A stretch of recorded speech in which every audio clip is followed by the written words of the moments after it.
Good evening, everyone. I'd like to do our family devotional at this time. I appreciate everybody's prayers and appreciate everybody still tuning in online. I know it has gone a while since we have met, but we pray that we'll be able to meet soon.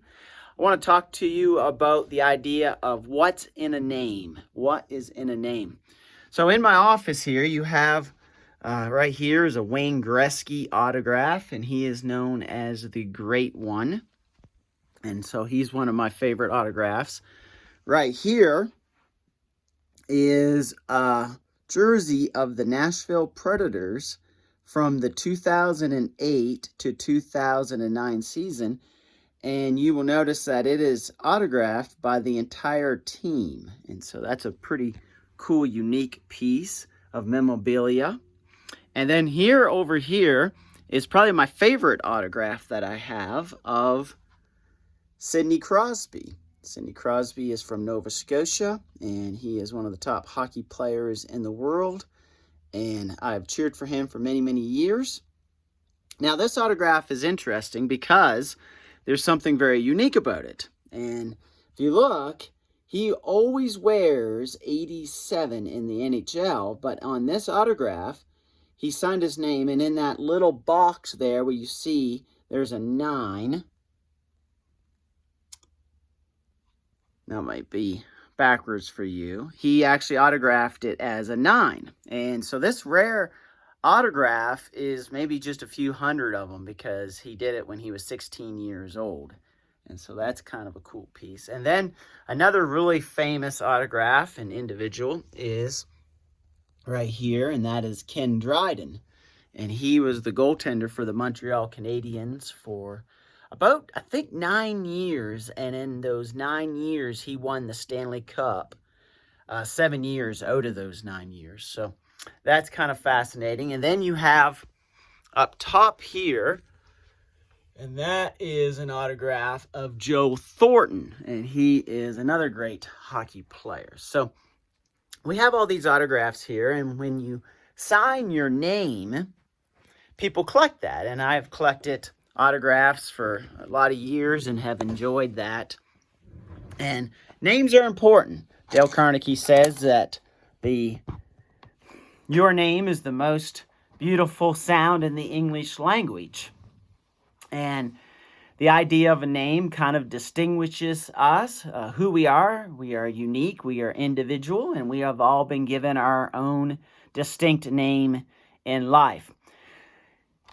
In 1 Peter chapter 4, verse 16, it's interesting that the name Christian is used. And the first title that Christians have gone by was actually in Acts. And it could have been kind of more of a put down, that they were kind of giving them kind of an insult, the idea of a Christian, Christ follower. So we kind of really take a lot of pride in the name Christian, but the origins of the term is probably more of a sneer or an insult. So that's kind of fascinating in Acts chapter 11. But I want to look at 1 Peter chapter 4, verse 16. And in this context, Peter is talking about suffering, and he kind of puts this name on us about how we should behave and how we should conduct ourselves in the face of suffering. How do we deal with suffering? And the way we deal with it is how we are giving a certain connotation to the name Christian. So when you think about it in our society today, if you are to claim to be a Christian, what are some of the impressions that people have? What are some of the thoughts that people have about Christians? You could ask your kids that. What do you think people think about when they hear the term Christian? Some people may think hypocrites, or people who love God, people who follow Jesus. When we take on a name, we are helping to form the image of that perception for all the people around us. So when we claim to be Christians, People are coming up with an idea of what that means. How would they define Christian? So here's what 1 Peter talks about how we define being a Christian. Verse 16. Yet if anyone suffers as a Christian, let him not be ashamed, but let him glorify God in that name. We are certainly going through a difficult time. We are dealing with a lot of changes, and we're all hopefully excited for the country to open back up. And there's been a lot of pain and a lot of sorrow. A lot of people that had surgery and their loved ones could not be there for them. Probably a lot of loneliness our country has experienced as well. There's been a sense of loss, and people couldn't have funerals. And then there's also the sadness about joy, that people had weddings planned and they couldn't do that. So there's just been a lot of changes that has happened, a lot of sadness. And so it is suffering. But people are watching us as Christians to see how we behave and how we act. And their perception of what a Christian is, because it's just a name, is going to be defined by our behavior.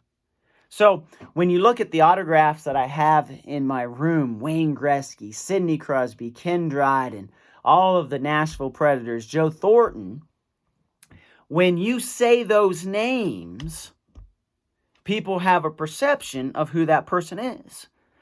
There could be 300 other Wayne Gretzkys in this world. There could be maybe 200 Sidney Crosbys in this world. Maybe there's only 100 Ken Drydens in the entirety of Canada and the United States. But when you say that name, you think of one person who has become kind of the defining source for that name.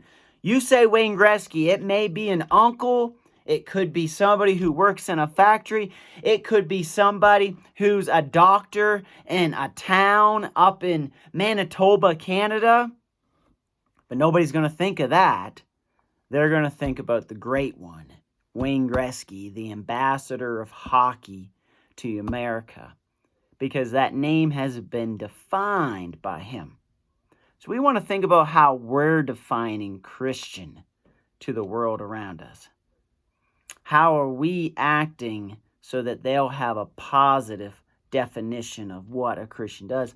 And Peter says, when you suffer, that's when people watch us the most. And he says that when you're suffering, don't be ashamed. Suffering happened. A lot of the people in the first century had this idea that if you suffered, somehow the gods are not pleased with you. Or if you're suffering, that you're not blessed. And he's saying that's not how God works. He says instead of being mournful, glorify God. So make sure that we give praise to God. That we don't have this poor pity attitude, oh, this is awful. That we really know who we trust and we still honor God even during difficult times. That we bring glory to Him by how we conduct ourselves in suffering. And in this name is how people will view the idea of Christian. So I implore you, in the coming days, how will you, through your behavior, define the term Christian? How will people view the term Christian by who you are? Thanks for tuning in this evening, and hopefully you enjoyed our little family devotional.